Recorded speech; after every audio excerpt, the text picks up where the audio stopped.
Extreme action था, और police बेचारी नो एक्शन और एक्सट्रीम एक्शन के बीच में फंसी हुई है।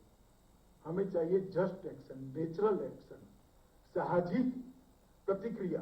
ये साहजिक प्रतिक्रिया तभी हो सकती है जब हम साइंटिफिक एविडेंस के आधार पर हमारे अन्वेषण को, हमारे इन्वेस्टिगेशन को एक बहुत बड़ा आधार में बेच दें।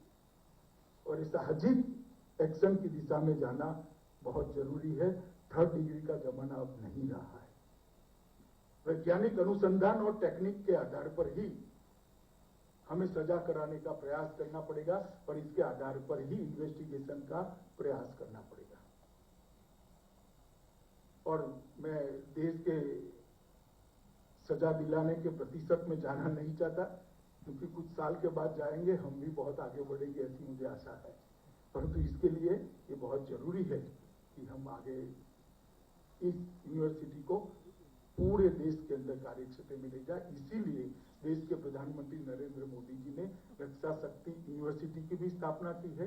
वो भी अब नेशनल यूनिवर्सिटी है, और नेशनल फॉरेंसिक साइंस यूनिवर्सिटी की भी स्थापना की है। ये दोनों यूनिवर्सिटी गुजरात में गांधीनगर में है, जो इन्वेस्टिगेशन के लिए अच्छे अवसर भी देगी और फॉरेंसिक साइंस के लिए अच्छा मानव बल भी हमें देगी।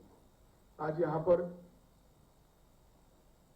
मादक द्रव्यों के, नारकोटिक्स का जो बुरा प्रभाव हमारी युवा पीढ़ी पर, अंततः हमारे समाज पर, हमारी सुरक्षा पर और हमारी इकोनॉमी पर जो बुरा प्रभाव पड़ रहा है, इससे पूरा देश चिंतित है। और इसके लिए नरेंद्र मोदी जी के नेतृत्व में भारत सरकार ने तय किया है कि हम भारत में नारकोटिक्स द्रव्यों को आने भी नहीं देंगे और भारत को उसका रास्ता भी नहीं बनने देंगे। यहां से गुजरकर कहीं और भी नहीं जाएंगे और कहीं और से यहां पर भी नहीं आएंगे। ये दोनों की रोकथाम करने के लिए कई सारे कदम ये 2 साल में प्रधानमंत्री जी के नेतृत्व में हमने उठाए हैं। और भारत के लिए एक और खतरा है, नार्को टेरर। इससे जो दंड प्राप्त होता है उसका उपयोग टेररिज्म में होता है, उसको भी रोकना बहुत जरूरी है। आने वाली नस्ल तो हमारी बर्बाद होती ही है, और देशों के युवाओं को उनकी जिंदगी बर्बाद होती ही है, परंतु साथ ही साथ हमारे यहाँ नार्को टेरर का खतरा भी बढ़ता है। और इसलिए आज यहाँ पर जो सेंटर फॉर एक्सीलेंस बनाया गया है, अपने आप में एक परिपूर्ण इकाई है।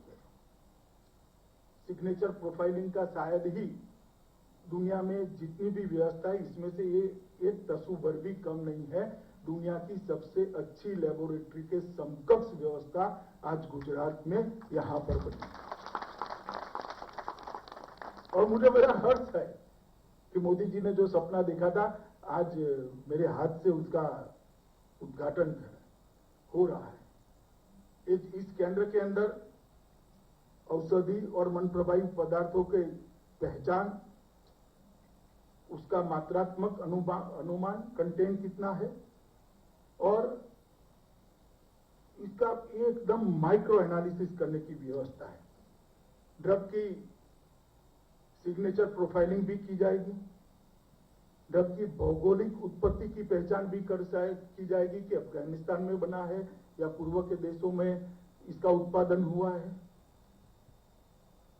ढेर सारे टेस्ट करने के लिए एक स्वदेशी किट बनाने की दिशा में भी ये सेंटर काम करेगा, जो देश भर की पुलिस को एक किट उपलब्ध कराई जाएगी, जहां से भी नारकोटिक्स पकड़ा जाएगा, वो किट स्पॉट पर ही कुछ टेस्टिंग कर आगे बढ़ाएगी।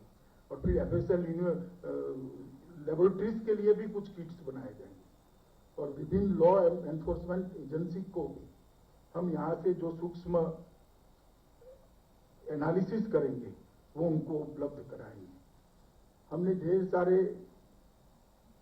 नारकोटिक्स के लिए व्यवस्थाओं में ढेर सारे बदलाव किए, कोऑर्डिनेशन से लेकर, हायरार्की से लेकर कानून तक, और बदलाव करने जा रहे हैं। श्री अस्थाना जी यहाँ बैठे हैं, मुझे ये कहने में बड़ा हर्ष हो रहा है कि विगत 1.5 साल देश के नारकोटिक्स को रोकने के अभियान में सुवर्णमयी कालखंड रहा है।